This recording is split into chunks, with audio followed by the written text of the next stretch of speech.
congratulate our rugby team, Amapogopog, for bringing the Rugby World Cup to our country. Thank everybody for the agenda in front of us, and also the actual register is circulating.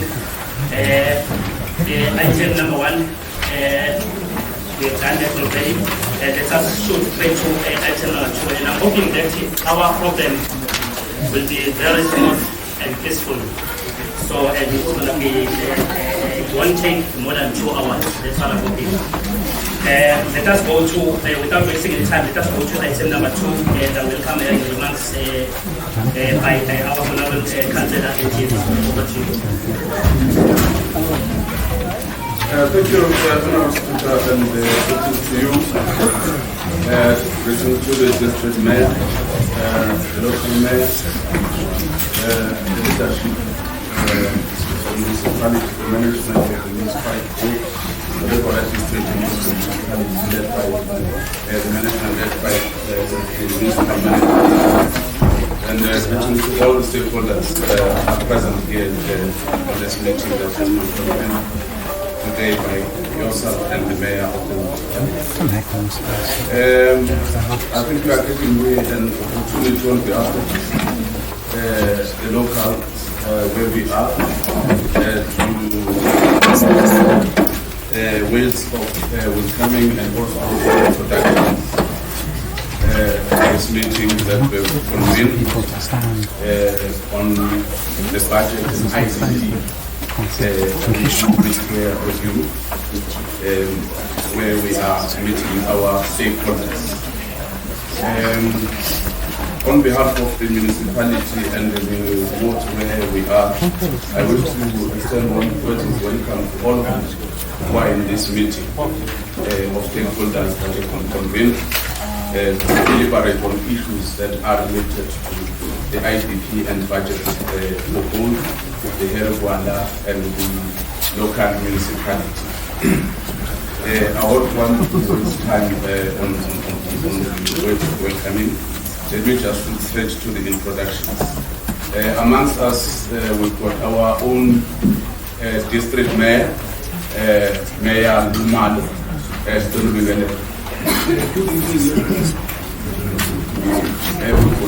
the mayor of the local municipality, Dr. Nkosozana, Dlamini-Zuma, Councillor. For the speaker of the municipality, Councillor Nkoswa. We've got councillors of Dr. Nkosozana, Dlamini-Zuma, councillors of Dr. Nkosozana, Dlamini-Zuma, all of us. So all the issues that we are discussing are ours. Councillor Adams, Councillor Rowan will normally call it by hand. She's got 2 settings, and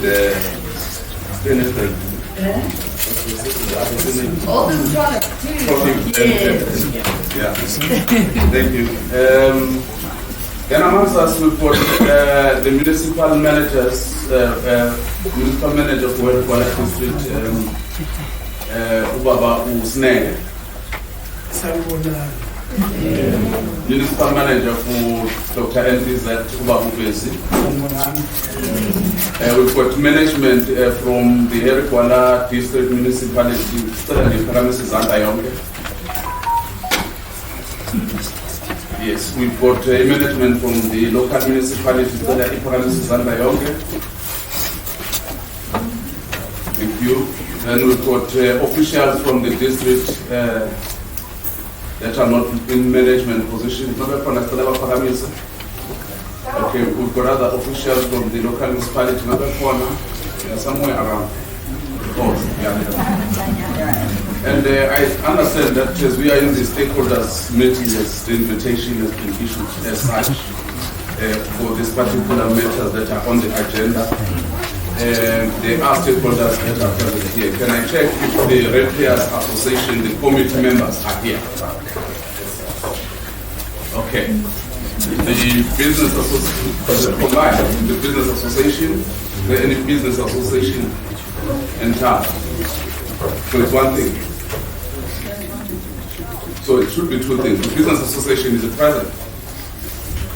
The CTO tourism organization, present.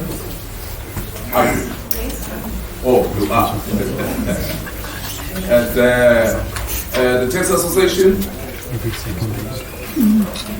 the ward committees, we have ward committees present. What else? Other association, the Farmers Association, the Underberg Farmers Association,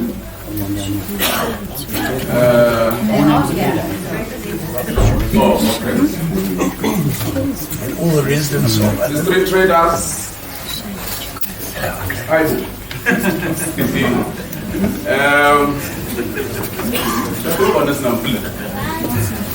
Okay. Who else? The directors of artists, directors are here. They confirm that they are here.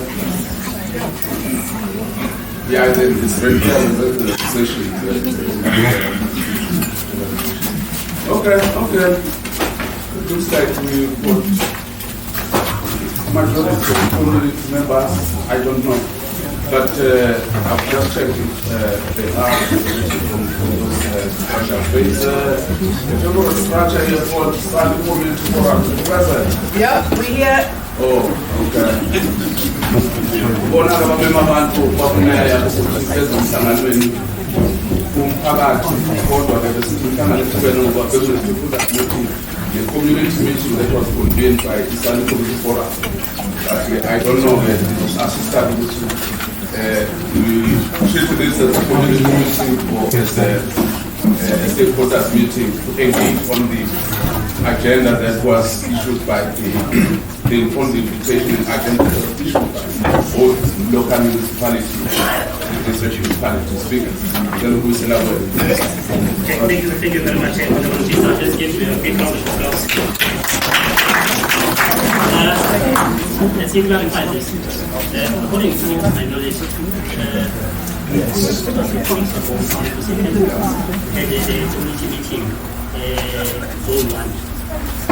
Sorry, we can't hear. We can't hear. Okay, let's try. Okay. What I'm trying to say, I'm trying to clarify this. That, 2 weeks ago, if I'm not mistaken, we had a community meeting in Zone 1. Zone 1 is Ward 1, Ward 2, Ward 3, and Ward 4. So we had a community meeting, a public meeting actually, at Nkosozana, if I'm not mistaken, where we invited everybody here. So now we are expecting, what are we going to do? We are going to treat this as a stakeholder meeting. This is a stakeholder meeting. Yeah. That is why I said, if I can clarify this. Without wasting any time, let us shoot straight to item number 4, the table conversation. We are going to go to our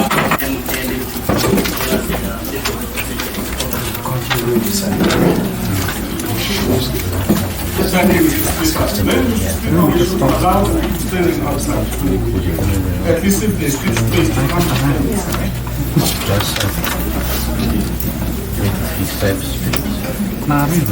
If you have certain understanding, you can walk through and stand in the the younger ones, those stronger, may share their seats to the older ones. If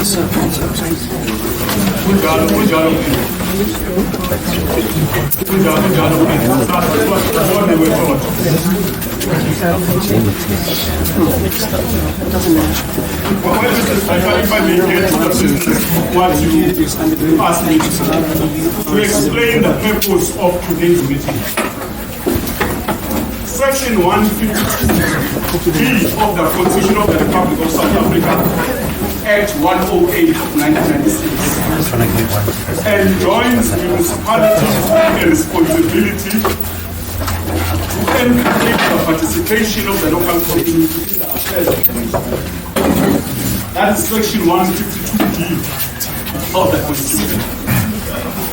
Now, this meeting is convened in the fulfillment of that obligation, encourage the participation of the local community in the affairs of the municipality.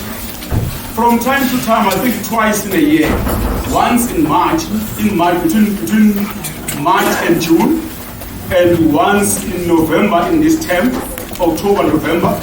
The municipality has to take a tour of its communities, going to villages, towns, talking to individual stakeholders and people, addressing them in terms of the budget priorities and addressing it in terms of its financial capacity, how much we have, what plans are afoot to do ABC 1, 2, 3 on your behalf. So that in the end, we don't do things that were not asked for by the community, that do not provide any benefit or value or money to the community. So whenever we go to these communities, the intention is to listen. And according to the financial capability, we try the best that we can to meet whatever obligations have been put on us by the people. That's the purpose of these consultations. Today's meeting was a meeting of stakeholders. We invited stakeholders. Normally when we come to places like this, it's not everybody, but we invite stakeholders. Say, Farmers Association bring reps, Taxi Association bring reps, Street Traders bring the business community bring reps. We bring these reps together in this meeting and we talk to them, representatives of the people of this community. But apparently, I don't know, something happened that I don't know. Somebody decided to invite everyone. Yes. Why not? Somebody decided to invite everyone. Stakeholders. I don't know why, but we've invited stakeholders.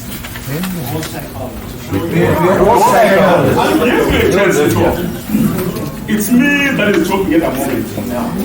But the time is not a civilized meeting. And let's keep it that way. A time for people that want to talk will be given. And they will talk.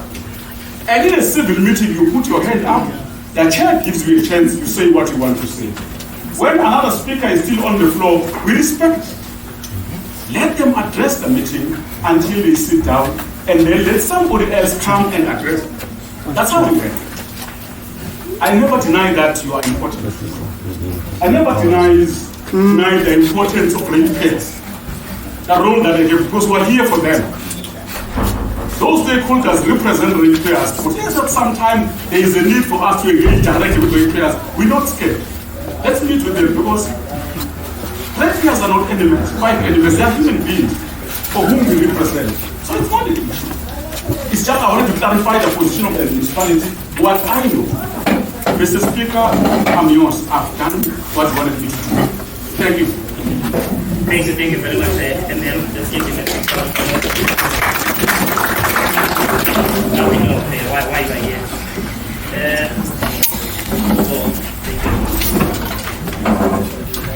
Thank you. Can you hear me now? Can you hear me? Not okay.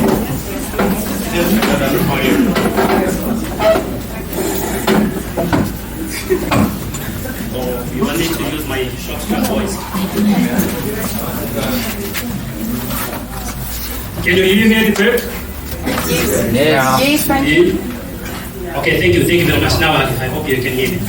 Okay, without wasting any time, we are going to go straight to item number 5. But before we go to item number 5, there is item number 7. There is item number 7, questions and comments. What's going to happen now? We are going to allow our honorable mayors from the district side, from the local side, and from the district side. Please bear with me. Let us allow our honorable mayors to do their presentations. And you are going to note everything you want to ask in item number 7. This is how we're going to run this meeting, especially I'm the chair of this meeting. That is why I said if I can clarify that. Without wasting any time, let us go to item number 5, where we are going to allow our honorable mayor, Councillor Msomi, to do a presentation. It's a procedure. If we can all rise to allow our honorable mayor to do her presentation, over to you. If we all rise, please. are set, 100%.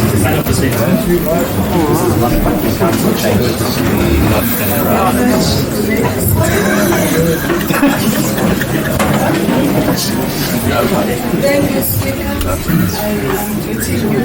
Greetings to the district mayor, all the councillors. Can't you? Can't hear me? No. Oh, let me try to shout. Greetings, Honorable Speaker. Thank you for giving me this opportunity. Greetings to our Honorable District Mayor. Greetings to all the councillors that are here. Greetings to the officials and management from the district and from the local municipality. Greetings to the ward committees, all the stakeholders that were mentioned, and all the people in the meeting. It was very important for the MM to clarify who was invited, because I was getting worried about the preparations for the venue and the city plan, because now there are so many people standing. It's because the meeting was not prepared for everybody. It was just for stakeholders. But because we are all here now, we are going to share the space, and we are also going to be given the chance to engage everybody. Speaker, may I be allowed to present seated, because my papers are down here and I have to put on the light. Let me sit down. Today we are still holding the same budget that we presented and adopted in May 2023. Now we are here to account on this budget. We are here to account on this budget that we adopted in May 2023. It's still the same budget. We are just here to present how far are we now with it. The total budget that we have is 276 million.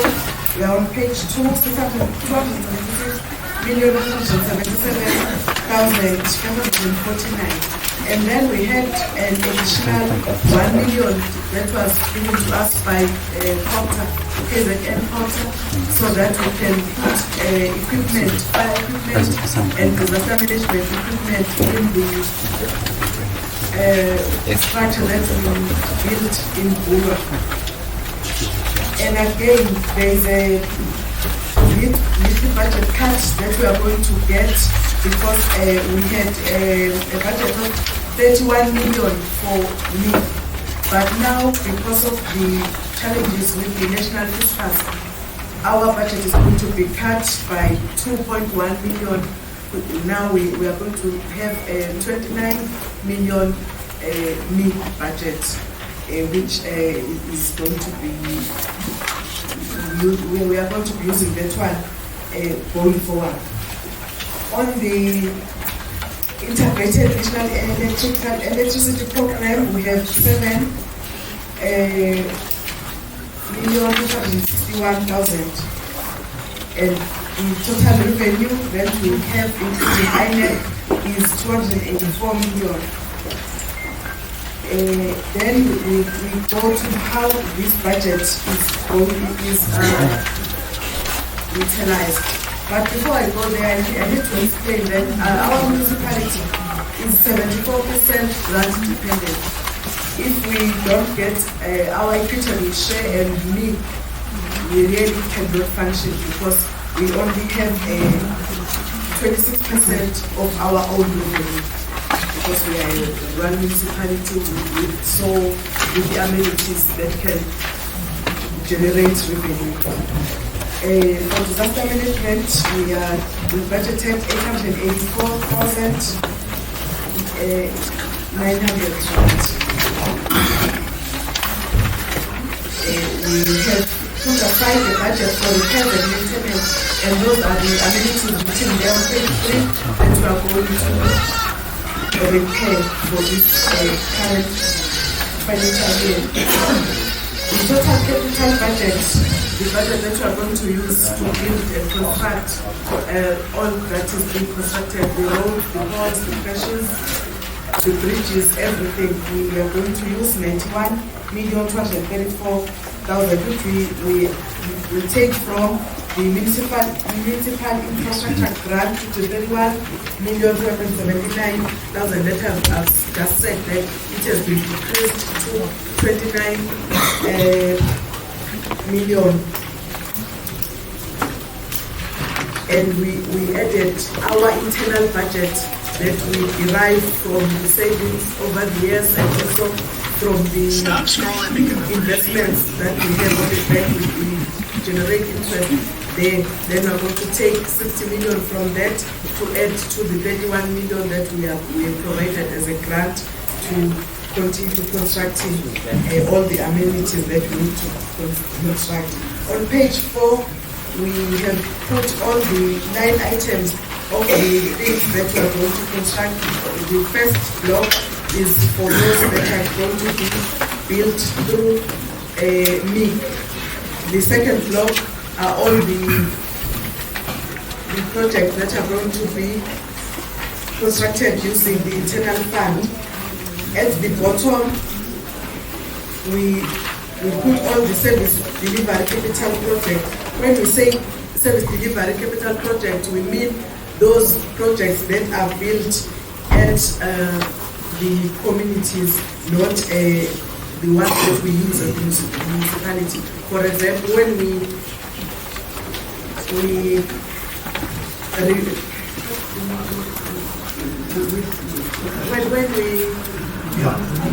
renovate, yes, when we renovate our own municipal offices, we don't regard that as one of the self-delivery projects, but it's just the things that we do so that we can work in a conducive environment within the municipality.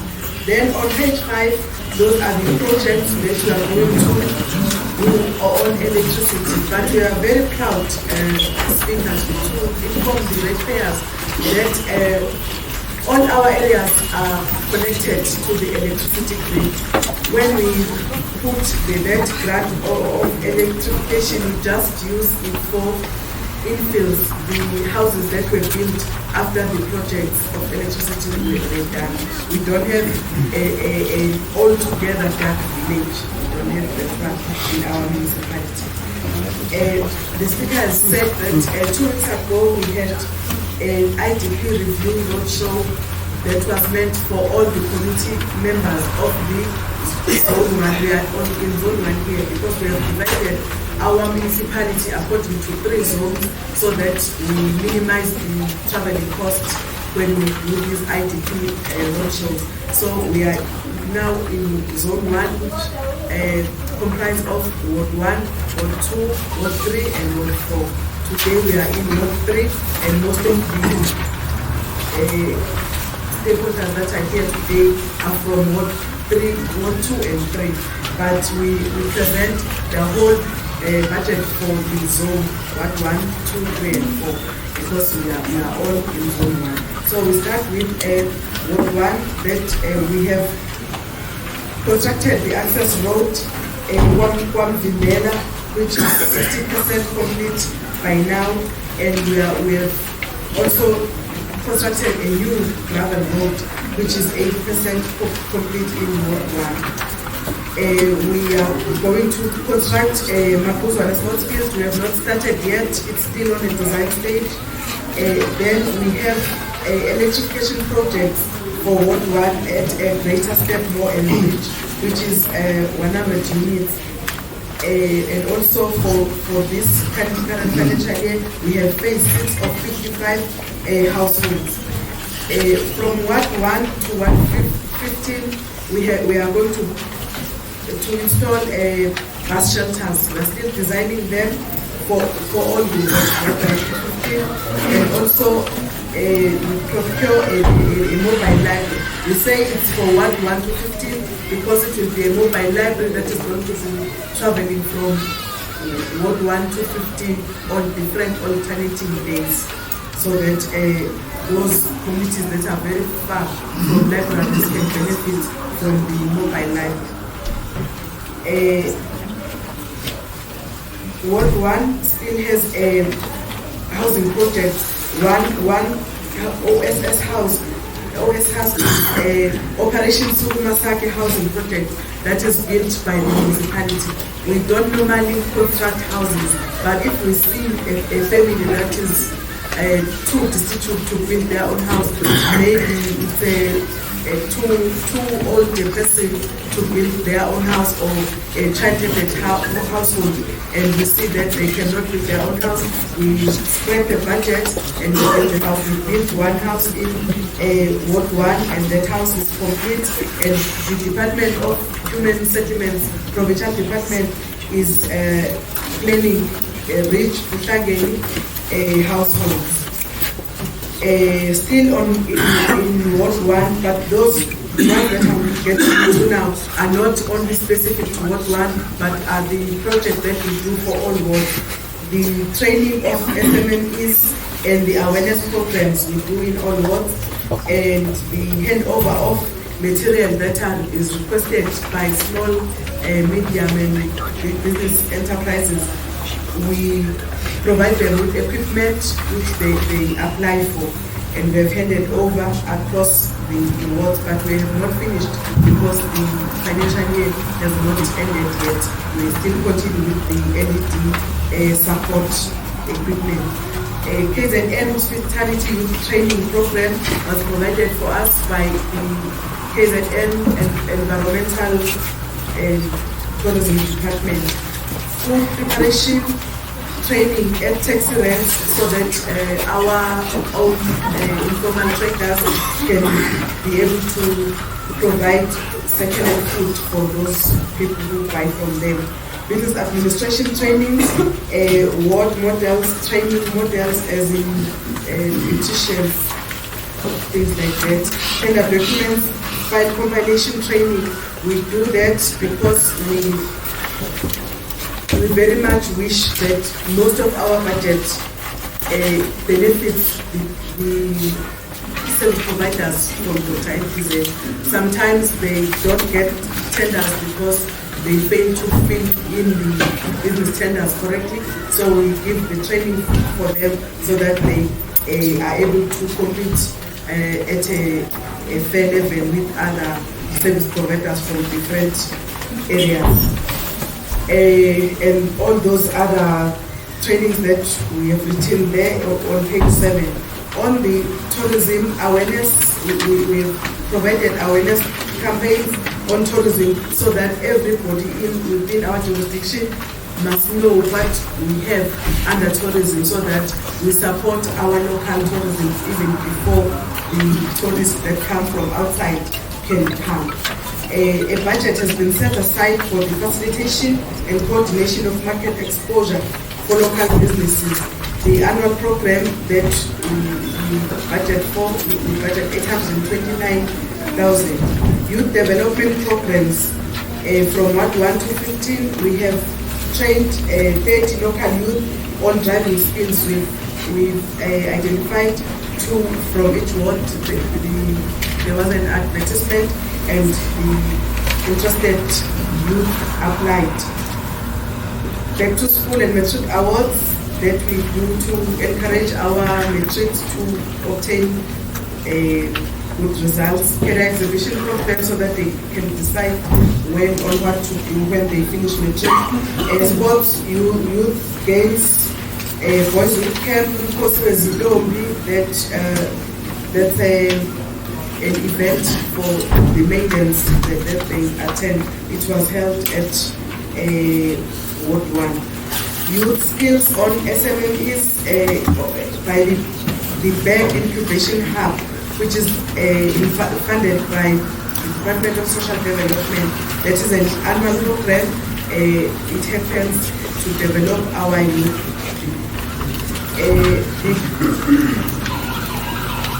Still, all the programs that we do across the municipality, we have the sporting events, the Bombusa Marathon, Sanisteka Marathon that is taking place on this coming Saturday. Gwala Summer Cup that was supposed to take place on the 18th, but we are postponing it due to the clash with the registration weekend. We know that over the 18th and 19th weekend there will be voter registration weekend, which we encourage everybody to go and register. So we are postponing our Gwala summer camp, but it's still going to come in the following weekend. Skazilanga training marathon, youth games, school sport program, world cultural competition, mayoral camp, and youth tour of cross country. On Ward 2, we are going to construct Makwaka access road, which is still on adjudication stage now. And all councillors from Dr. NTZ, MM from Gwala and officials, and MM from Dr. NTZ officials, and moving into all stakeholders that have been introduced here. Here comes the man that is awaited, and the report that has mobilized such a huge attendance. We like a lot to have such meetings because we always augment different ideas. I normally don't like meetings that are less attended because we don't get more.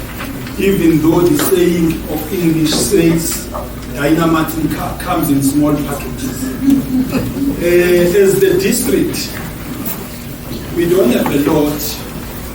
It's a matter of saying that since we are attending the issue of Underberg and Himeville, so it's still on the cards and we are still continuing. And the issue of Underberg, Himeville water supply schemes upgrade, it's still on the cards. But I wanted to go straight to the gist of the matter because I don't want to keep you waiting. I'm sure when the meeting started, I know even myself, when I'm interested in something, it's like we can start with it. Let me go to the report and explain, and I'm very loud, and I hope I'll be crystal clear. As the district of Gwala in general, and Dr. NTZ, Underberg in particular, Gwala is the only water services authority. And again, Gwala is the only water services provider. We do sample our water once a week with the contracted laboratory, recognized laboratory of Nkosozana, a recognized water entity. On Tuesday, the 25th of October, it was a Wednesday, water sampling was done at Underberg and Himeville. And on the 26th, because it always be like that, Umgeni gave us a report back. Because you know, honorable members and citizens, we dose water and we need independent authority to check if we are doing things correctly. So Umgeni sent us a report, and the report, when we analyze it, it was communicating to us that our water had failed the quality for both Underberg and Himeville. And it is important to note that Himeville and Underberg are supplied by the same water treatment plant that is here at the beginning. That is why when the other one is affected, even the other one will be affected. The municipality immediately commenced with its investigation in line with the adopted incident management protocol. And the findings were that since the plant is designed to operate with a gas chloride, of which there is a shortage throughout the country of gas chloride, and as a municipality, we had to improvise while we're thinking of the other alternative. The improvisation that we did as a municipality was to use the tablets chloride. But its limitation in those big reservoirs, it takes time to dissolve this. So that is why there was this failure. And this failure, according to water treatments, was on alert level 1. That is why we address it internally, because alert level 1 is not that hazardous. If I may make a simple example that you normally see sometimes you open a tap and the water is white. And when you keep it for 2-3 minutes, the water clears. It won't affect you in anything. So, since we did that on Thursday, we acquired for a permanent alternative, which is the sodium hypochlorite perchlorination. And we put that type of a pump yesterday, because we procured it on Friday. So we put that pump yesterday. And we put all the doses of this new type now of treating water. So now we are out of that gas, because that gas is out of stock throughout the country. Then today in the morning, to allow it to mix our water well, we took further water sampling to Ungi, which we will get the report tomorrow. And that report, we are prepared to share it, because we are government, we are public servants, we are transparent in anything that we are doing. Irrespective how is that report, we are prepared. We were told here that there are representatives of various stakeholders from these attendance registers who are going to get emails. We can share that report tomorrow, because normally they attempt to report on that day, then the following day they create the results of the report. So, as I have opened my speech by saying we are a water services authority and the only one and provider, I am humbly appealing, President, because there is that somebody who have exaggerated this thing. I am appealing to him or her. In future, raise the issue with us, because now this is not a good thing to communities as if, hey, this water is like this water is like that. We can't take the risk of providing water that is not good. We can't take the risk. So, but in future, liaise with the officers. I have got this problem. There is a ward councillor here, Ubaba Mkize. There is a PR councillor, Ubaba Udave. The report can come to us. As government, we are always accountable to the electorate. You are the electorate as well. So there is nothing that we can hide from you, especially when you inquire about it.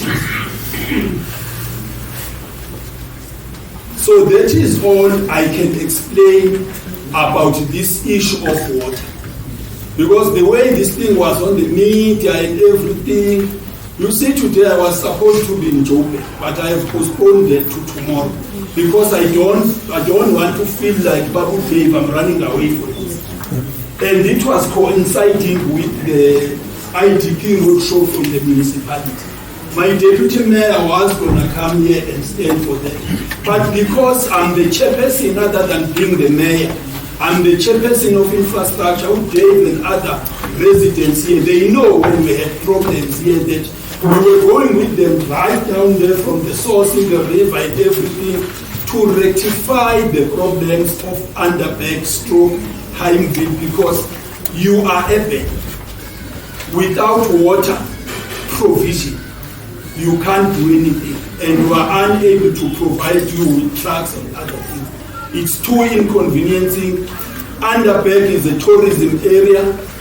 Always it has a tourist and everything. So we always take that into cognizance as the municipality. I would like to end the speaker so that we get questions of clarity are still allowed. But as I alluded earlier on, that Umgeni report will be available tomorrow because they always give the report the next day after the submission of the water strategy. Thank you very much. Thank you very much for the presentation. And now we are going to item number 7. Let us welcome our deputy mayor from the district side, Councillor Jojo's acknowledging your presence, deputy mayor. Without wasting any time, now is the time. Okay. I'm going. Okay. You are number 1. You are number 1, and you are number 2, number 3, and number 4. Only one round. Number 1, number 2, number 3, number 4, and number 5, number 6. Manually back there. Sorry. Oh, okay. Oh, number 7. Okay, number 8. Yeah. Oh, yeah, no, yeah. Oh, okay. And I said number 9, number 10. Yeah. Yeah. And it's all right. What are we going to do here? You are going to stand up, introduce yourself, and tell us who you're representing, the sector you're representing. Yes, yeah, that's it. And I'm going to give you only 2 minutes each. 2 minutes. 2 minutes each. Okay, Robin Mike. Only one. Okay, it's fine. No, it's fine. I'm out. Everybody hear me? Sure, everybody. Okay. My name is Cliff Newberg. I'm a proud resident of Himeville Road in Underberg, and very proud to be part of our lovely community here in Underberg, and Himeville, of course, and the surrounding areas. I've just got 2 things I want to ask all our members. Each municipality do have a mission and a vision statement. Am I right in saying that? Can I just ask you guys, just to, even if you want to do it short, it's fine, just give us your mission and your vision statement. All I want to know. Thank you. Okay, thank you. Hey. Yeah, number 2. Oh, My name's Kevin McDonough. I'm a resident in this area. I've been around for 16 years, involved in the tourism, as well as community forums and trying to help out for the last couple of years. My question goes to the mayor. oh, sorry. Okay, can you please use the mic? Can you not hear me? Hey, I can't hear you. I can't hear you. Yeah, you're Okay, sorry. It's coming further down. Can you hear me now?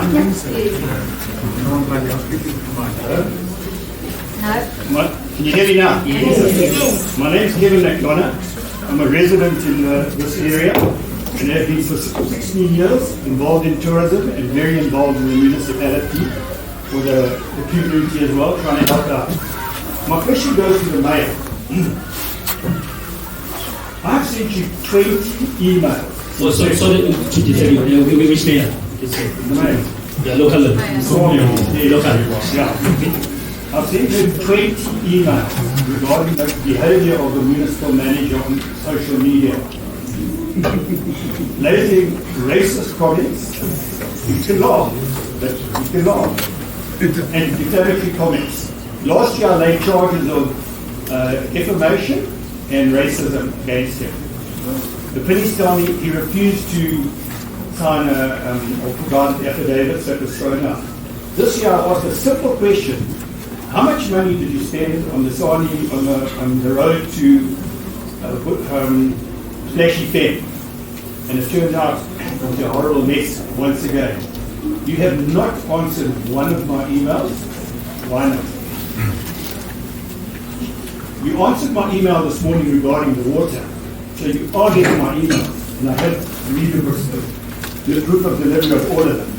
So if you can answer that question, I'd appreciate it. Okay, thank you very much. Number 3. Evening, everybody. My name's Chris Smith. I used to be in public down here. I'm a very quiet guy. I got 2 questions. I'm a retired marine engineer, so I know what I'm talking about with water and circulation and stuff like that. What I want to know is, how come we spend countless millions on every municipality around South Africa to put these new water treatment plants in? And what was it, 2 years ago, 3 years ago? Wasn't very long ago. And we've run out of chemical. How does that happen? You know, you should be asking yourselves, aren't we stop managing? Don't we get it from overseas? What's happening? My second question is Valley View Road. Not so not Valley View Road, Scotland and Ridge Road. They are terrible. And Yeah, Valley View as well, all the roads are the same. No progress on it. When are we going to get some action done on those roads? Thank you very much. Like the way you are doing, very strict and short. Strict and short. Appreciate that. Number 4. Hi, I'm John Borgate. I'm a ratepayer and water user. What is Harry Gwala's protocol for reporting water quality issues? Because I only found out about this in Cola or whatever, not via Harry Gwala, but via community report. Number 5. Okay, who's number 5? No, I'm number 6. Okay.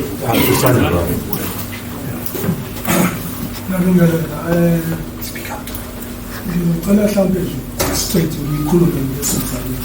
Bengizocela abahlonishwa, abahlonishwa lapha ngaphandle. Oh, okay. Busana Dlamini coming from the taxi industry. I'd like to know the story from the taxi rank that thing is happening there to all the people in front. Who's responsible for that thing that has been happening there for like 2 years? Just student system. We're working there with some people out there. That thing doesn't get any solutions. We've been keeping promising they're going to fix it, but they don't fix it. Now it's nearly to December time. We're going to start our business time with people come from different places. We're still working on the same condition. That condition is not healthy, it's not hygiene, but maybe we're going to get the answer today because all of you are there. Who's responsible for that thing that is happening, keep on happening now and then and then and then? Thank you.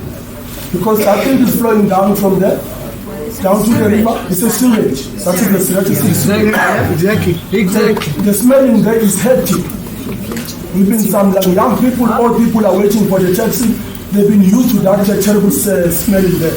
I once wish one day if I can carry that sewage next to one of your offices and then I can see you can tolerate that for 1 hour. Thank you.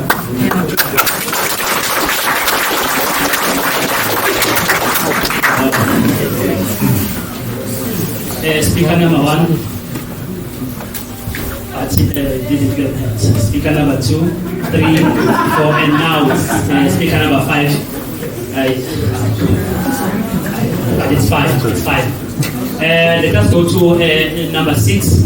Okay, yes. Okay. Hello everybody, my name is Nicholas Coney. I am a resident and I'm also part of Sani Community Forum, and that's who I am representing at this moment. The beginning of the year, March, we had water issues, and I had a meeting with your previous director of water, who's now left your employ, Mr. Kiba. He told me, and there's a problem with your chemical, your chlorine chemical for treatment. He told me in March already that there is no stock and you can't get hold of it. So question number one is, why has it taken this long for you guys to install new equipment in there when you placed the order on Friday and you got it on Monday? Okay, why was this not done previously when there was a major issue? Okay, according to the IMP protocols, okay, if it is a water incident, so you get a report back to say it is a water incident, okay, then it is a level 1. If it is a water failure or infrastructure failure, immediately it goes to a level 2. So my question number 2 is, why are you still calling it a level 1 incident when it is supposed to be a level 2 incident? Next question is, you got the results on the 26th, okay, of last month. It is now the 7th of the following month, okay. No information was let out to the community to please watch the water, boil the water, or anything like that. Only when rumors of certain tests being done in the area, okay, water tests being done in the area, has now everything been pushed forward and equipment installed and water being treated. This morning, I think everybody here woke up and went for a shower and smelt jick or a similar chemical in the water, okay, and it just so happens that it was a few hours before your water was taken to be tested. So my question number 3 is, why has it taken Harry Gwala District Municipality so long to rectify the issue when you knew it on the 26th of October already? Thank you.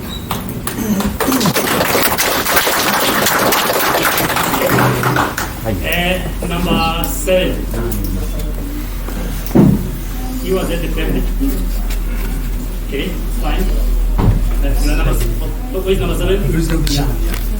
But there was someone who was telling it today. I think there was someone. Okay, but it's fine. Okay, over to you. Number 7. Please could the council provide us with a progress report on the infrastructure upgrades to the water system, giving us a summary of how they've upgraded. You forgot to introduce yourself. Sorry, my apologies. Debbie Devin, I'm the chairperson of the Underberg Residents Association. Please provide a summary of the upgrade to the infrastructure that has been an ongoing process.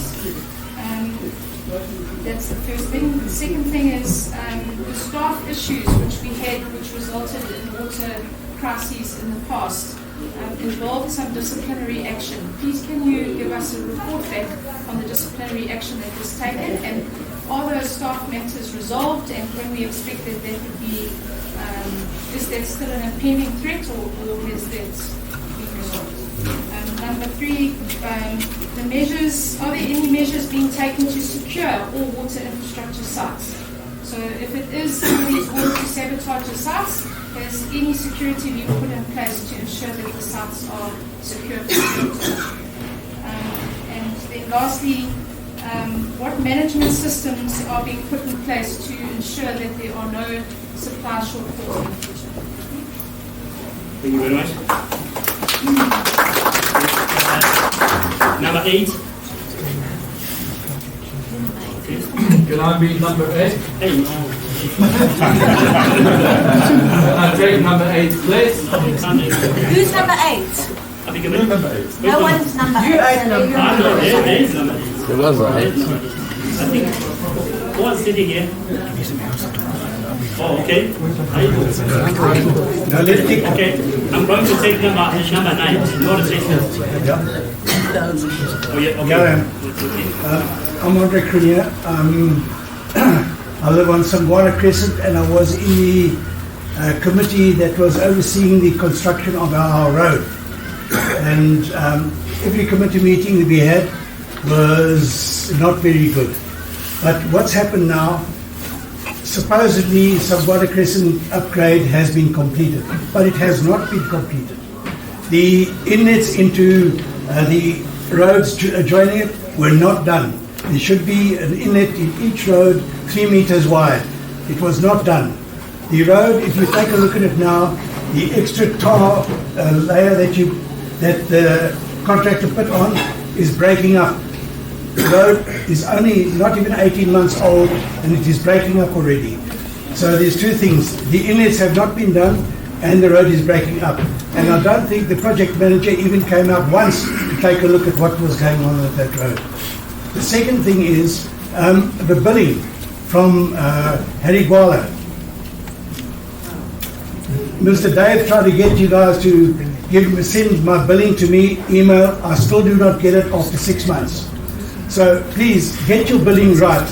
And every time I get a bill, I pay my water every time I get a bill properly. And then it is not deducted off my account and I get charged interest supposedly at the amounts I have not paid. But I have paid.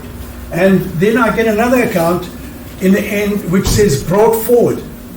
But I don't know what's brought forward. I don't know what's I've been charged for. I don't know if you've taken into account how much I've paid. So those are two things I'd like sorted out. The roads on Gwala Crescent and the billing system at Gwala, let alone the billing system at our municipal offices at the Zuma Council. They also need to be upgraded and done properly. Thank you.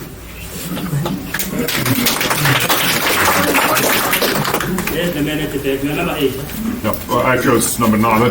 Thank you, Chair. So my name's Pete Graham. I've come up from Durban. I'm wearing 3 hats tonight.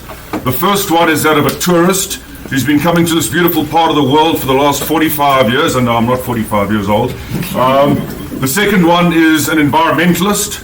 And many of you would know where I post on social media. I'm not going to advertise that now.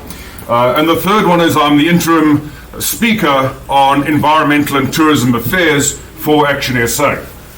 I've got 3 questions to the panel. The first one I have been covered on, and that relates to the delay in making the proclamation to the public that the water test results had been substandard, and Chair, to use your words, their quality had failed. So I've got great concerns about that and how that impacts moving from an IMP 1 to an IMP 2.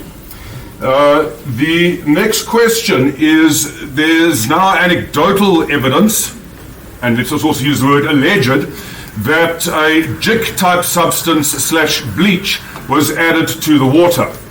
Now, we are all, or we may not be all aware, that this is a highly toxic and corrosive substance.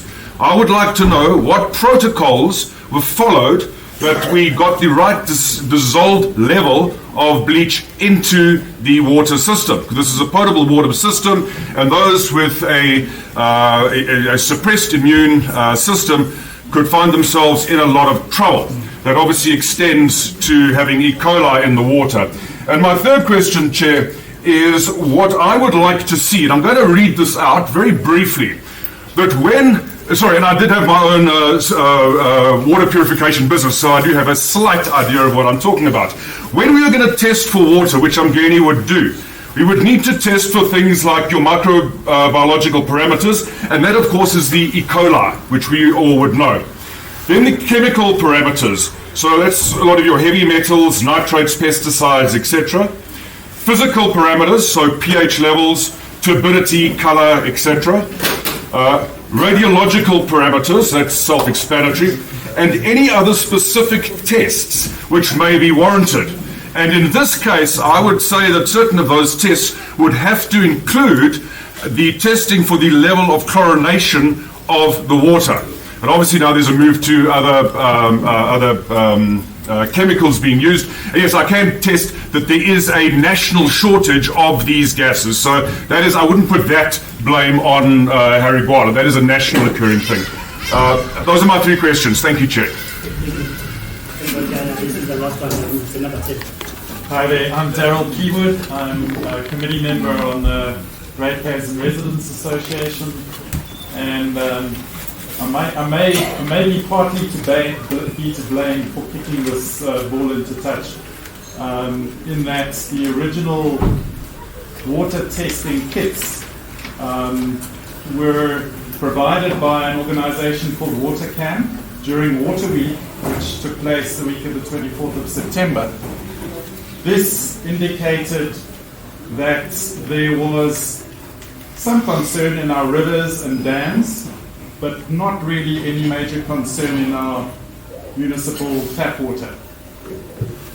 Something happened between the week of the 24th and now. And as if any of you read the article we put into the Mountain Echo, we raised concerns that with the rains coming, we'd have to keep maybe a little eye on what flowed into our rivers. And I know there's a big focus on the reservoir infrastructure purification, but I think in conjunction with Sani Community Forum, we had additional tests provided which were utilized in the last few days, which indicates that we have E. coli in the river close to the intake that then comes up to your reservoir. And I'm not aware of anybody being concerned as to the potential source of the issue that we have right now. And the question therefore would be, has there been or will there be any investigation as to where this bug is coming from?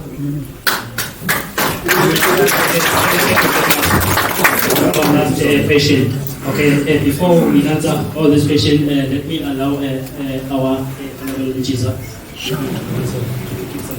Sorry, Mr. Speaker. Sorry, can I please just add one question?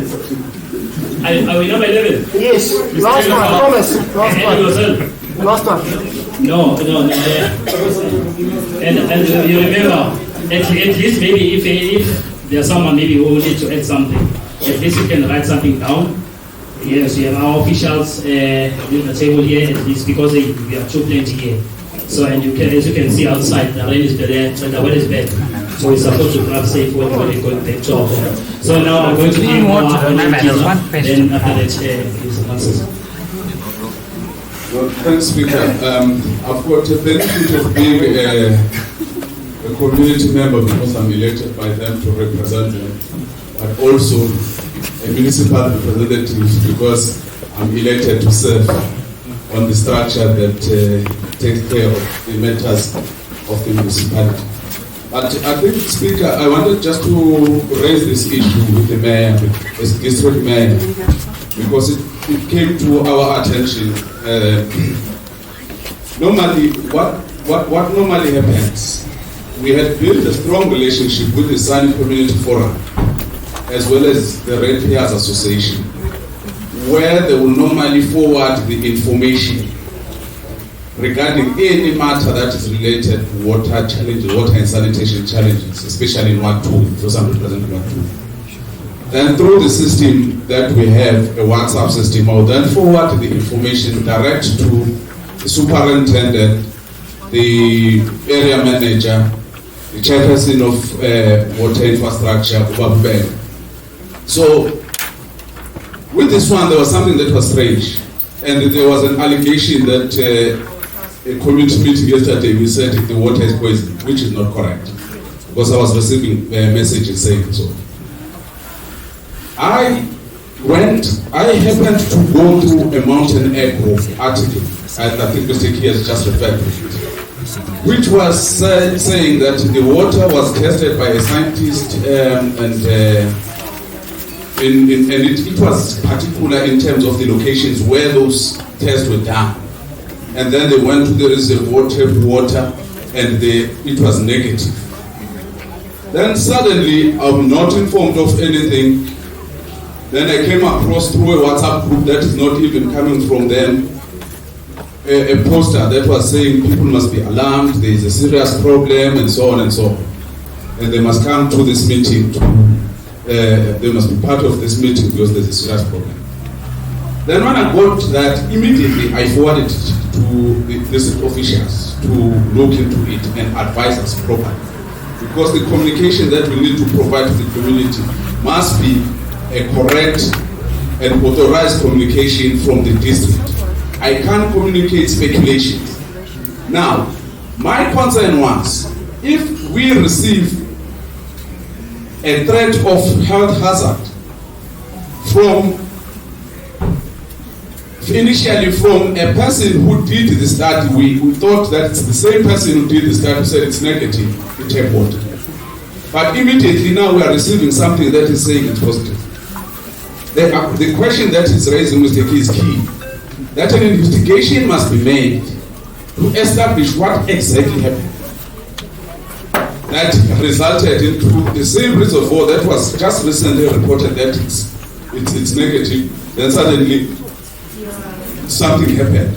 And the person or the people who were doing this investigation were alleging themselves that there are farms above that river, and they understand, the article is saying they understand that it might contaminate water and stuff. So that is understandable where the water is.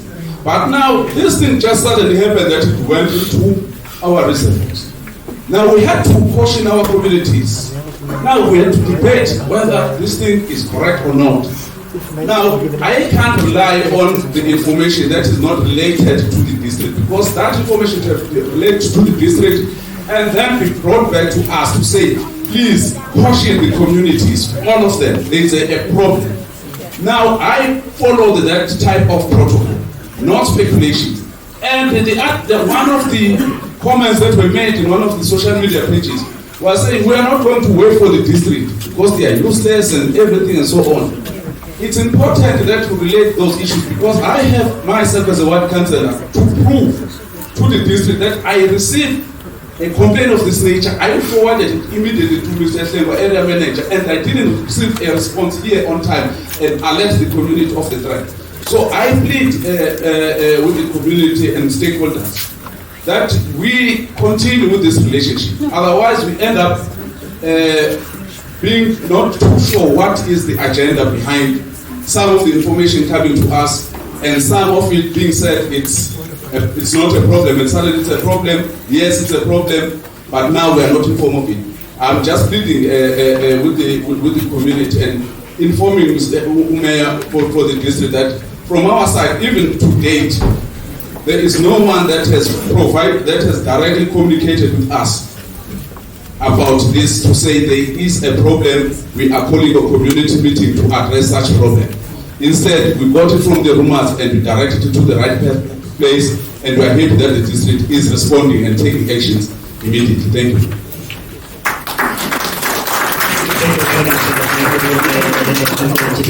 Okay, they can allow our choice. I will start because there is a lot being raised on the Henry Gwala. I think the first one from Cliff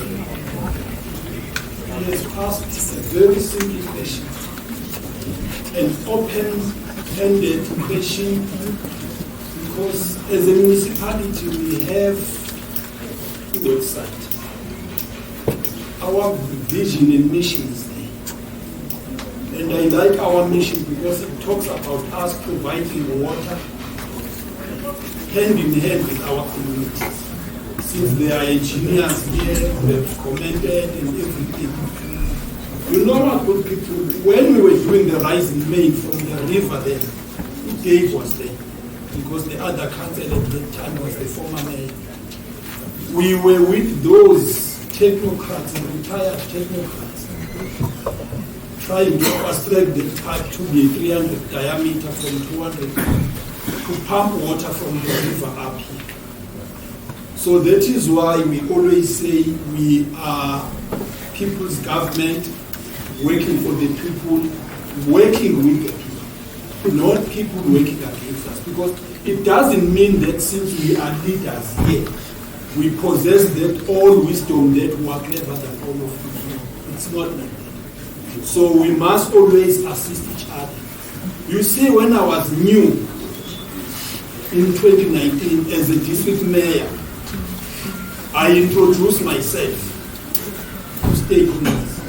When I went to Kokstad, according to our plan as a district, we were going to draw water from Himeville River to Kokstad. But farmers, they advise us that no, you've got this small dam here. Increase its dam wall by 4 meters. You will tell us, Mayor, what are the results? We simply did it. And the results were saying we are not going to have a problem of water in Kokstad for the next 50 to 100 years, depending on the speed of development. That dam wall is on tender as we speak. So we give vision. There is no other one that I can share here. It's that one which is on our website. They go through McDonough. with their local thing. Priest from the retired marine engineer. How come we run out of chemicals? You see, as government, we don't manufacture chemicals. We procure from accredited service providers. Even though I don't know the story of Ukriba, the former director of water. By the way, we've got a new one. I forgot to introduce Babu Gwala. Can you rise up? You will liaise with this gentleman now. Babu Tengwa is going to give you his number. So that if you're not able to Tengwa, our area manager, you can sit down. Then you appeal further to the men. This is our new member. I don't know Kriba's story because it might happen that at that time the problem was our service provider. But now our service provider is saying, because each water treatment plant, we don't just use any type of chemical. This one uses certain chemicals, this one uses certain chemicals. And I want to assure this house, and if you want to prove that, after this meeting we can go to the plant here. There is no bleach and jig. We are government. This bleach and jig was used for Corella, telling people that pour a teaspoon in a 20 liter. We are government, we can't do that. We can't do that. So what do you say? It's the current gas that I've been presenting here that I said we have changed, we have put a new pump yesterday, we're testing today, results will be out. That is what we are using. Not cheap, not cheap. John, what are the Gwala protocols in terms of water quality? I have explained this in terms of protocol, and I wanted to answer the question in conjunction with Nicholas. That there is level 1 after getting the results. I even made an example of saying sometimes we find that you open the tap, water is white, but it will clear and it's not hazardous. So here the protocols, I will explain it again because I have presented it in my presentation. Since it was on level 1, because Nicholas is saying level 1, then level 2, when the problem is with the plant and everything, then you report to residents that you are having this problem and this problem and this problem. So this one, it's not a matter of last month and the next month. I have alluded earlier on here that we test our water once a month. We tested on the 25th. You can go to your calendar. The 26th. Today is the 7th. We tested on the 25th, then on the 26th we got it. So today is the 7th. That is why we were able to procure and do everything. And yesterday we were able to install this new pump that is going to take the new set of chemicals. Because as I was saying, that you can't just put chemical to any pump. You need to change the pump to accommodate it. It's like, in a simple term, you can't in a diesel car and put petrol. You need to change a carburetor tank and most of the things to convert so that it will adapt to the new liquid. That is how it is. There is a question that... No. Actually, you can do a follow-up, and I'll ask because allow me to finish. We can give you a follow-up. Thank you.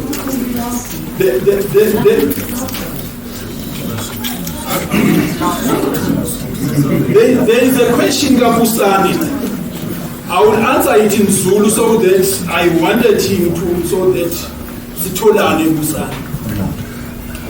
If you may answer it in Zulu and then in English, so that we can No problem. understand. I will do that. No problem. I will do that. I want to say, taxi association are in business. And as uhulumeni siyanhlangabeza sakhamabeke senze yonke ukuthi ama-client ena akwazi ukuthi abe sendaweni kahle. But ikhona iphathi njengosomabhizinisi eningafuni ukuthi nibambisane nayo bese nibe nalekinga ukuthi osomatekisi nje bathule inkelula ukuthenga i-t-shirt khona bezoyigada ngoba ingalethwa yithina izogcwala emzimini. Tholani umuntu nithi akahlale lapha etoilet unclean mhlawumbe akhokhelwe o-2 rand so that itoilet leni uzoba clean lingafloki. Ngoba umuntu ozedolobheni la kuyeke ungitshela uhambe ephethe ithishu ufika ngene lapha uma ingekho ithishu azisiza athathe i-newspaper aloku uzafake lapha listaki. So bebusane you are in business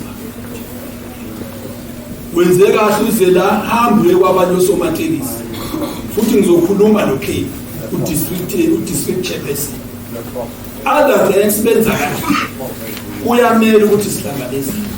So what I was simply saying to Busani, taxi business, they are in business. We have accommodated them with the rent, the shelter. But this thing of toilets attendance, no matter how far we put the toilet paper there, it will have legs. So other taxi people, they normally dedicate a person to clean and to provide toilet paper for their clients. We can't afford to have business people who are intakers only. They don't take anything out. They must come to party. So that the taxi association should provide and clean the toilets as well. Is that what you're saying? In fact, I'm responding to Busan. You said this meeting here, let's keep it ordered. Let's keep it You're not ordered. answering the questions in full. No, he is answering to Busan. If you need Busani, are you happy with that response? I want to my own follow-up because what he's saying now is not what we're facing. No. Yeah, you see, so you're speaking to Busani, but Busani's not happy with the response. But Busani is spoon-fed by you, and he's allowing it. But it's not a problem. Municipal manager, because by the way, the rent belongs to the local municipal. Busani is saying to Busani. Don't say this. Take it away, I want to defend myself. I don't want to. Linda Busani, Linda, what name is open? Linda Busani. Ungasethi ngalo ndlela ungasethi ngalo.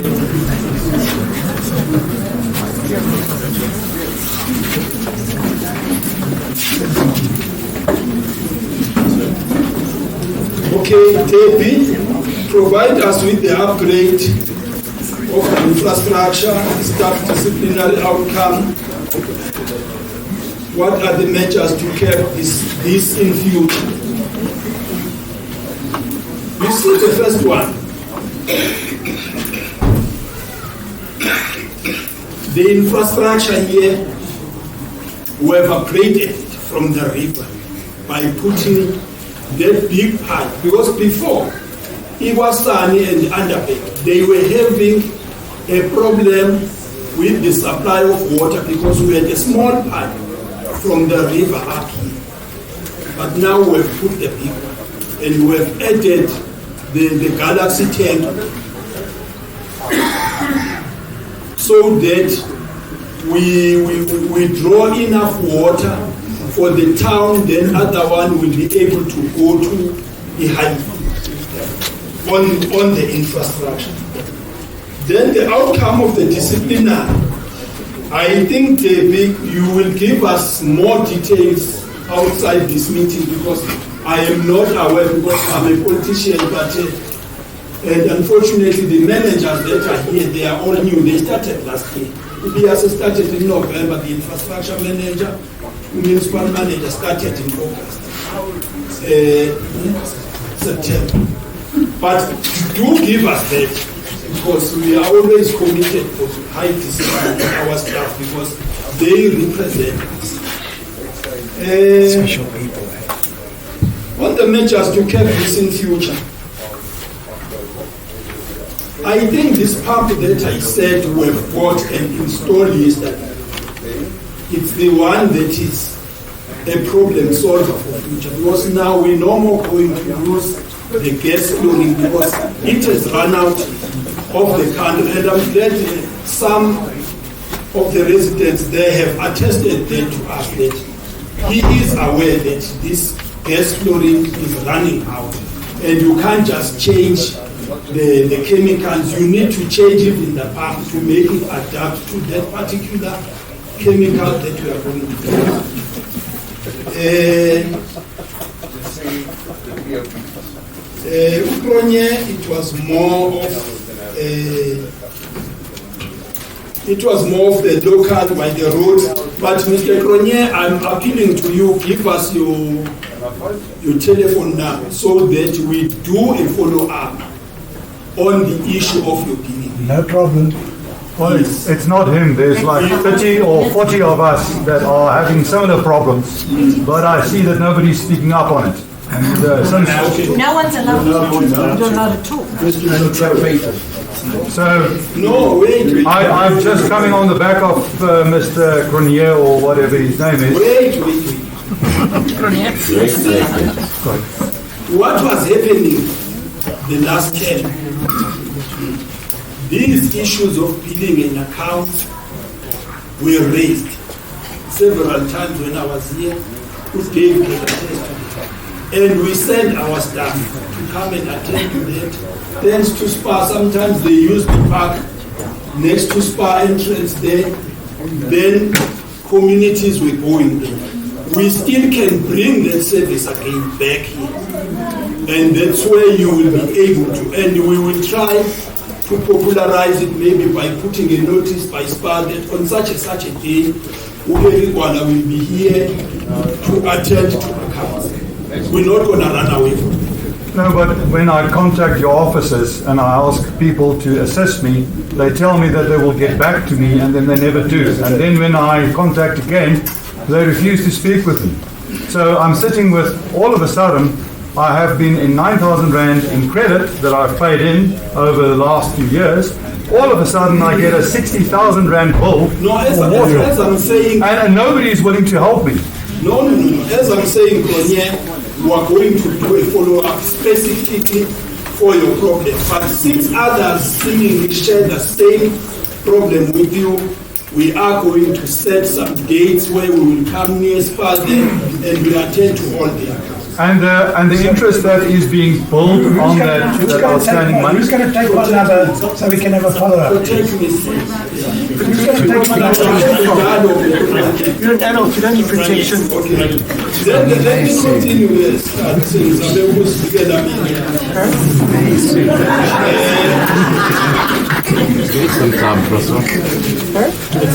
The last speaker, the same who was here, he's raising a very fundamental issue, which honorable residents, I said, let me wait for you to raise your questions, then I'll pose my one at the end. But the last speaker there have partly posed that question.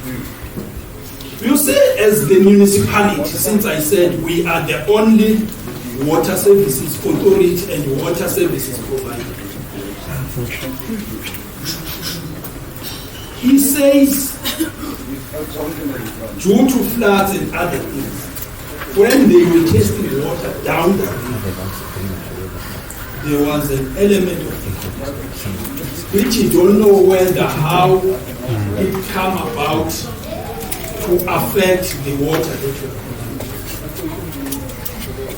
Let me explain this, because I think it's something that is known, but seemingly if it's not known, then it's not known. We take water from the river, mud is because we pump even if it's raining. That is why I'm saying mud as it is. Not that we deliberately taking it when it's mud. We take it up here to our water treatment plant. We allow it to settle in containers called clarifiers, so that it will clarify when down, then there is something of mud get left down there, we call it a sludge. Then we take the very same water, cleared from mud now, even if it's clear, colorless like the water that you can drink. Then we put it in other reservoirs where we do the treatment. It's not that whatever is in the river there, we draw it raw as it is to here, then we reticulate to Himeville and Underberg. No, we don't do that. So the question I was going to ask, we can't, as the Gwala, be held liable by someone stroke organization who have tested water from the river, get the results and say, this is the image of the water of Gwala. I said we are transparent. If you want to test water, you test it from the plant where it has been well prepared and ready to reticulate them. It was tested in the Himeville Reservoir in Sutton Street and on Woodford Road, out of the taps. And they are the ones that failed. That is the first one. That is the first one. I haven't finished. I said I'm going to give myself time to answer. And secondly, the worst case scenario, you take it from the tap.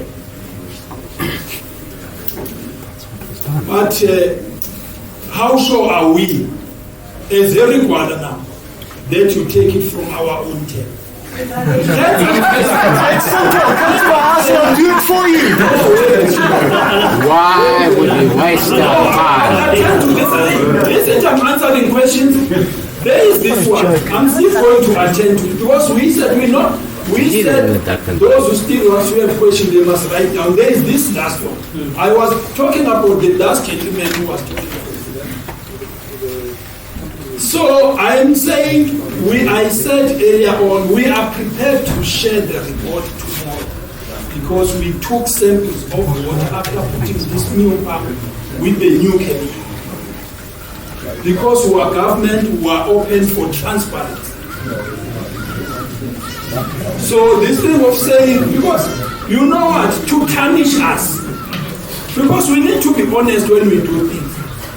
Because you can't allow in your farm, let's say you are having a dairy farm. I come, I say I bought this milk from Nkosozana, it's written Underberg, TikTok. I have tested this milk, it's hazardous because of 1, 2, 3, 4, 5. How sure you are that this milk that I have taken to lab really is from Underberg TikTok? So the last one which is written down here, why are we getting phone calls from debt collectors on behalf of Gwala District Municipality on accounts being on areas whereas our accounts are up to date? No statements are sent in a resident for a year and no statement from the municipality. Areas of up to 30,000, 60,000, 100,000. Someone from Gwala gave info to debt collectors. This is against POPIA Act. $1 million question.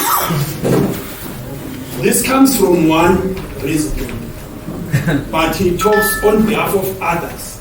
Okay, it's fine, it's fine. No, I'm answering you. Okay, you're talking on behalf of them. You are saying you are up to date, but you don't get statements. How ambiguous is that? Where do you see that you are up to date? Because you are saying in this... You're up to date because we phone them and we get the balance from the municipality. That's the only way to do it. That's the only way to get it. No, we can't do Fucking wanker. We owe so much. We try to pay even though we don't know. We use our estimates that at the time when we were getting statement, we were paying plus minus this. But if you are complete like this, you are paying, you are up to date, you're not getting the statement, where you see that you are up to date? Because it's the statement that will tell you that you are up to date. And it's something that we are going to attend to it together with Ukronye's problem of account, that we are going to dedicate our staff to come back here, talk with SPA, since they helped us before, to set up tables near SPA there, so that we attend to all these problems. As I have alluded earlier on, Speaker, that we are people's government working with the people for the people. Thank you very much.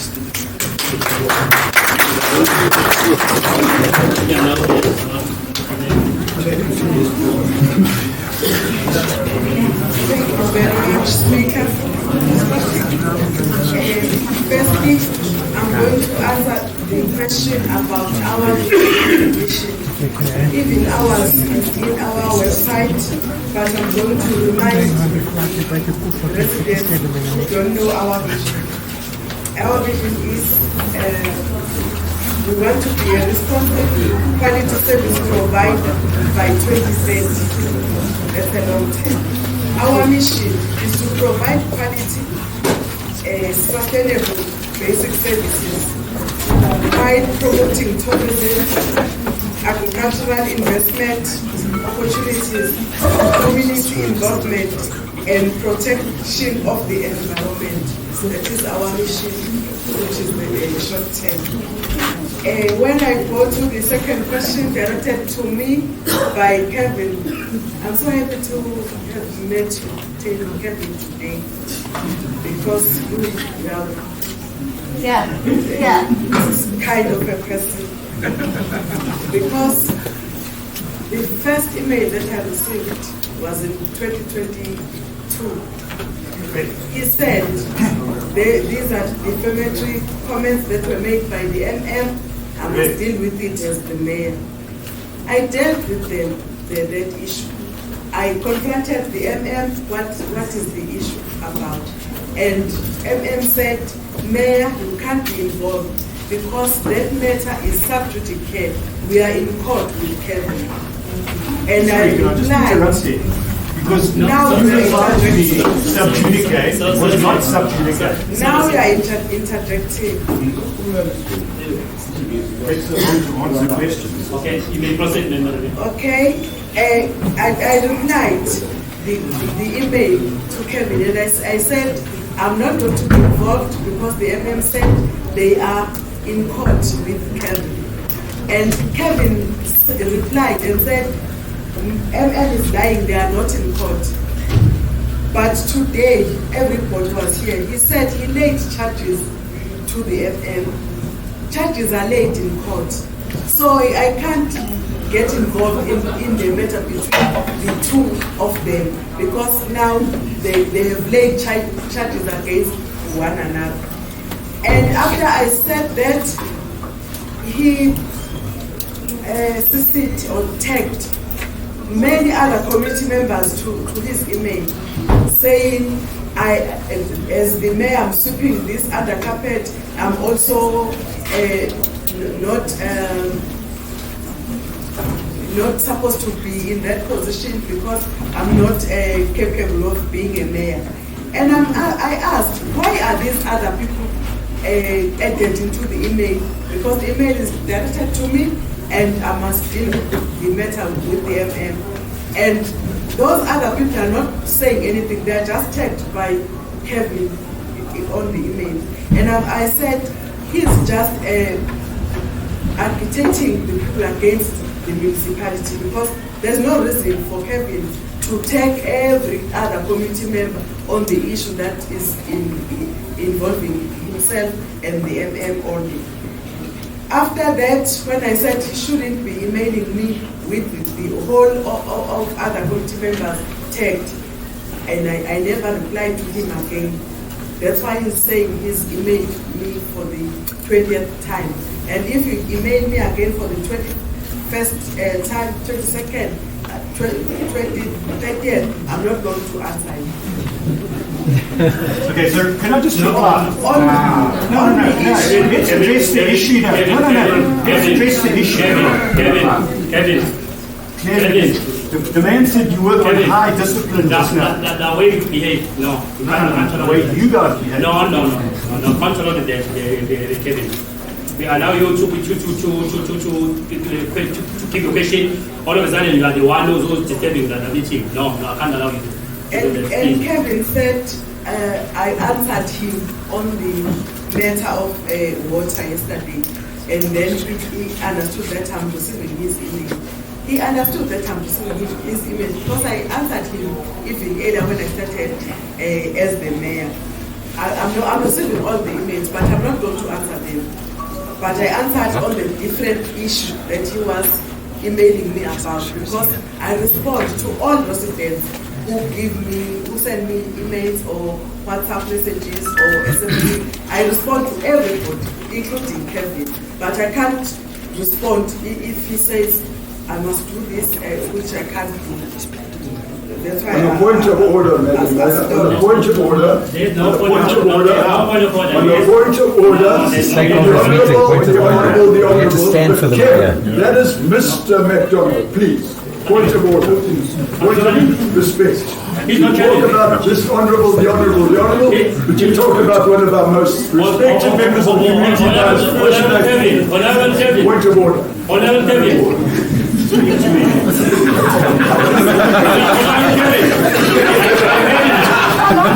It's better.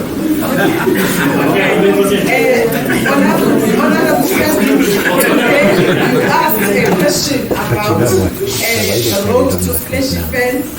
I'm answering you because it's a separate issue that I'm supposed to answer you if you ask a question about it. That road is a Department of Transport road.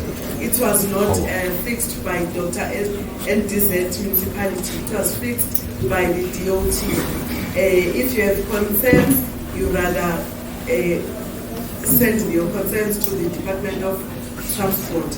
But the people of Fleshy Fen, I can't remember the name of the guy, Stuart, was very happy about our intervention so that the DOT fixed that road.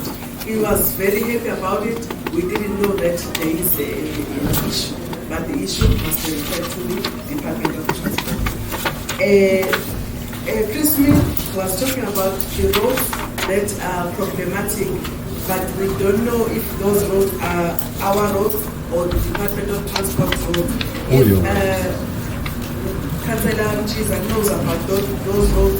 If they are our roads, we're going to attend to that issue through Councillor Chiza, the Councillor of Ward 2. The matter about the taxi rank, I'm going to refer to the municipal manager, and also the matter about the Sangwana Crescent, which is incomplete. I'm also going to refer that one to the municipal manager. Thank you. Thank you very much.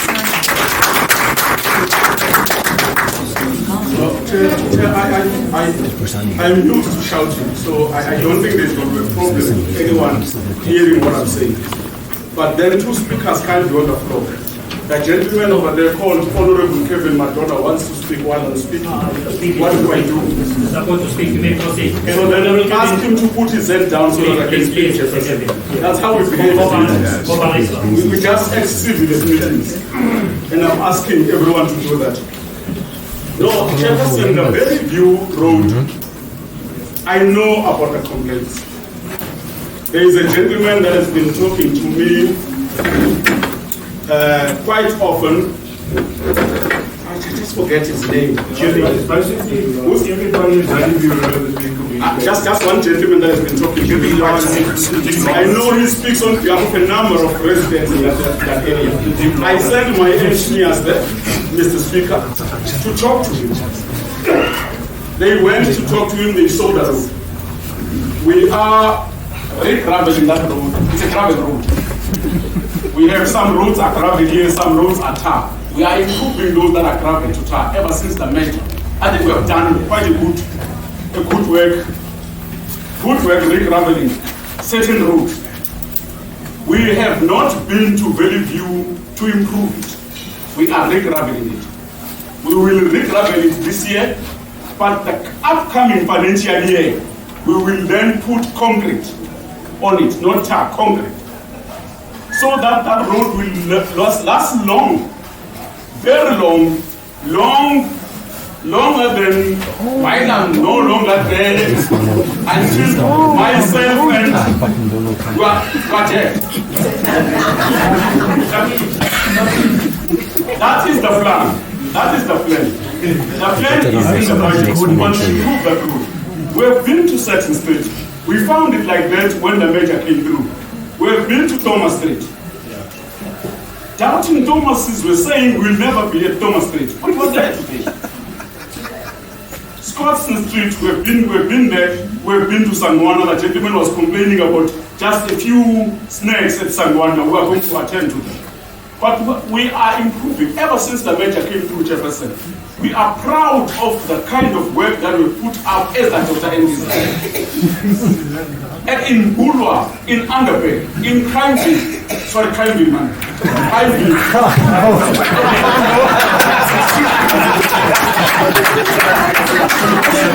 I wanted to say in all these towns under my administration, the amount of work that we put up, the kind of infrastructure injection that we put up in these areas is for us amazing. We never thought we'd be there before the merger. These two municipalities after merging are working better than, yes, they are working better than they could when working separately. The Gwala LM had a budget of about basically 30 million, the whole budget of 30 million. 30 million rands, I think, around that. How much? Yes, around 30 million. 28 is around 30 million. Had around 28 million, including money to pay staff, to buy vehicles, to pay for everything. But today, this new municipality is able to invest more than 28 million in infrastructure upgrades in Himeville and Underberg in a single year. Not talking about the rural villages, just the towns. Don't talk about Pitela, don't talk about Stepmore, don't talk about others. Only these two towns, Underberg and Himeville, we are able to inject over 30 million rand in one financial year and say, there's the money, now we're building roads for you. So this merger is working very well. We are not, by the way, saying, Mr. Speaker, before the merger, people were not working. But what we are saying is that the capacities of the two municipalities was low before the merger. We have improved the situation after the merger. We is working very well. So we are going to be, the Scotland Road will come there. We hear you, Christ. And other roads, we have mentioned them, we hear you. We are on a plan to go there. We will regravel. Some of the roads we will improve by putting tar. Some of the roads we will put concrete. But other roads will continue to regravel until we have money. We will regravel some, we will concretize some, we will put tar on some. We are going to our vision 2030, where we say quality service provider by 2030. I am sure by 2030, some of these roads will be qualitative, will be better, would have improved. Those who have lived in Underberg and are honest and are truthful, they will attest that we have improved infrastructure in Himeville. We have improved in Underberg. We are improving everywhere. Even the CBD no longer looks the same.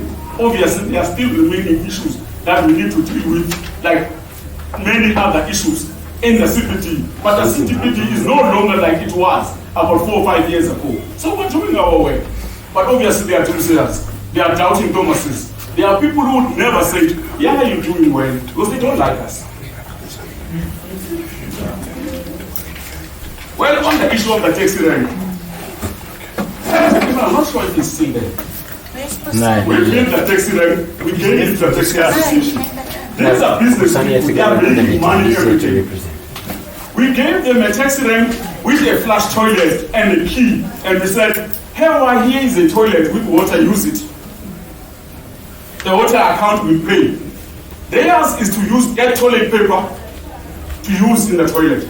And to fix the system, the system, a lot of them are calling it correctly. System. Yeah, my English second language sometimes fails me. But that system in the toilet, it breaks every day. And if it breaks, water flows into the system, down into the septic tank. 2 or 3 days, the septic tank is full.